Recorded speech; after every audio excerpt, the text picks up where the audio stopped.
حسین گئے تو اس لیے علی اکبر کو لے کے گئے، حضرت قاسم کو لے کے گئے، اپنے خاندان کو لے کے گئے، باقی لوگ یہ نہ کہے حسین ڈر رہا تھا تو فوج لے کے گیا تھا، میرا حسین کل بھی نڈر تھا، آج بھی نڈر ہے اور نڈر رہے گا، میرا حسین کل بھی زندہ تھا، آج بھی زندہ ہے، ہمیشہ زندہ رہے گا، اور حسین کی زندگی کی خود زندگی کی عظمت کا خطبہ قرآن دے رہا ہے۔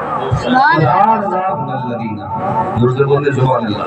وَلَا تَحْسَبَنَّ الَّذِينَ قُتِلُوا فِي سَبِيلِ اللَّهِ أَمْوَاتًا، اللہ فرمانا بَلْ أَحْيَاءٌ عِندَ رَبِّهِمْ يُرْزَقُونَ، جو اللہ کی راہ میں مارے جائے قتل کیجئے، میں مردہ گمان بھی نہ کرو، تصور بھی نہ کرو، خیال بھی نہ کرو، وہ زندہ ہے، سبحان اللہ، اپنی قبروں میں وہ رزق پاتے ہیں، یہ اللہ فرما رہا ہے۔ تو ہم سب کا عقیدہ ہے، اگر پروہ جتنے بھی اہل سنت و حسینی ہے، سب کا عقیدہ ہے کہ میرے حسین زندہ ہے۔ اگر ایک بار بھی تصور کر لیا، خیال کر لیا مردہ، پوری زندگی کی نماز بیکار، روزہ بیکار، صدقہ خیرات بیکار، حج بیکار، ساری عبادتیں بیکار۔ بس شرط یہ ہے سچے حسینی بن جاؤ، غلام حسین بن کے رہو گے، انشاءاللہ کامیابی تمہاری قدم چھوٹتے نظر آئے۔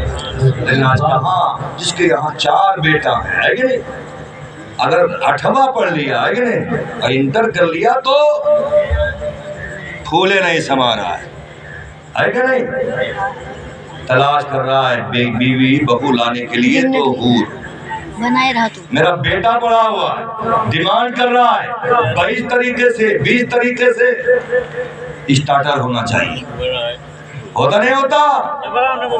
ابھی پرسوں ایک صاحب مجھ سے کہنے لگے وہ شادی لگا رہے تھے اپنی بیٹی کی، میں نے کہا کیوں شادی ہو گئی، طے ہو گئی؟ انہوں نے کہا حضرت 30 مرتبہ لوگ دیکھنے کے لیے آئے۔ کتنے مرتبہ؟ 30 مرتبہ۔ کہا میں نے کہا رشتہ نہیں ہوا؟ کہا اس لیے نہیں ہوا ان کا بہنوئی سعودی تھا۔ کہا جب سعودی سے بہنوئی صاحب آ جائیں گے تب رشتہ طے ہوگا۔ میں نے کہا جب بہنوئی ہی کو پسند کرنا تھا تو 30 مرتبہ کیوں آنا جانا؟ وہ تو ڈکیتی ہے کہ نہیں ہے؟ یہ شریعت ہے، یہ اسلام ہے، لیکن لوگوں کو برباد کرنا ہے۔ برات کے بعد آئے گے کہیں گے ارے 200 آدمی تو ہمارے خاندان میں آئے، کہتے نہیں کہتے 200 آدمی ہمارے خاندان میں، رشتہ دار دوست احباب اس کو لے کے جائیں گے، جب کھلانا ہے تو اپنے گھر کھلا۔ بیٹی والوں پر یعنی دولہے والے پر بیٹی والوں کی طرف سے دولہے والوں کا بھی کھانا واجب نہیں، یہ تو اپنی مرضی سے کھلا دے۔ بات چل رہی کربلا کی، عقد ہوا فاطمہ زہرا کا، حسنین کریمین کی ماں کا، رسول اللہ کی بیٹی فاطمہ، نبی دنیا کے مالک، جنت کے مالک، پوری کائنات کے مالک، اگر چاہتے تو اپنی بیٹی کو کیا نہیں دے سکتے؟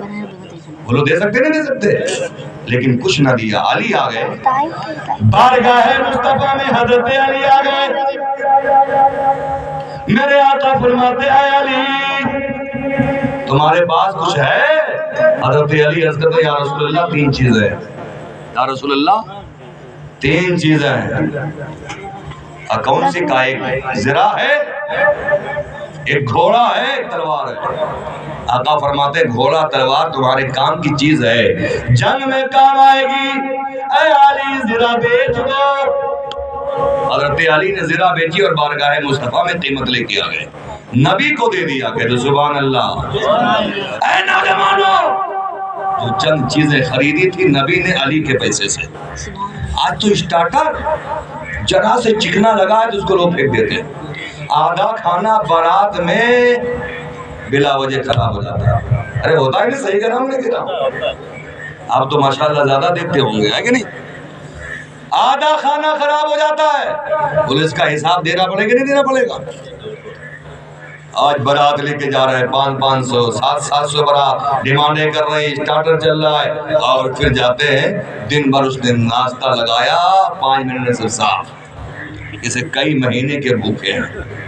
بولو کہہ رہے ہیں ہم نبی کی امتی ہیں، حسینی۔ اے لوگ اسی چیزوں پہ عمل کر لو، سچے حسینی بن جاؤ گے، سچے حسینی بن جاؤ گے۔ جب اس نے بیٹی تمہیں دے دیا تو اس سے بڑھ کے کون دولت تمہیں دے دے؟ بتاؤ ہوتا نہیں ہوتا؟ پھر بڑے منہ چراؤ کے کہہ رہے ہیں ہے کہ نہیں؟ اور ایسے ایسے لوگ، اب بتاؤں کیا وقت کم ہے، بس یہ ہے ہمیں عمل کرنے کی ضرورت ہے نوجوانوں کو. اور جب تک دہیج رکے گا نہیں، اس کی تعداد کم نہیں ہوگی، لوگوں کی ڈیمانڈیں کم نہیں ہوں گی، اسی طریقے سے بیٹیاں بھاگتی رہیں گی. اس کی وجہ یہی ہے جو کنٹرول نہیں ہو رہا ہے. ابھی علاقے میں کئی خبریں لوگ میرے پاس آئی، 1 مہینے کے اندر کانی بوجھی کے پاس 15 سے 2 بچیاں، پھر وہاں سے لکشمن پور سے ابھی 1 مہینے کے اندر ہمارے پاس 12-15 خبر آ گئی. شادی کہیں اور لگی تھی، بھاگ گئی تھی. کیوں؟ اس کی وجہ صرف ہے ہم نے کنٹرول نہ کیا، ہم نے تو دکھاوا کیا، شان دکھائی. اگر تھوڑی برات لے جائیں گے واہواہی کم ہو جائے گی، لوگوں میں نام کم ہوگا، لوگ ہنسیں گے کیسے برات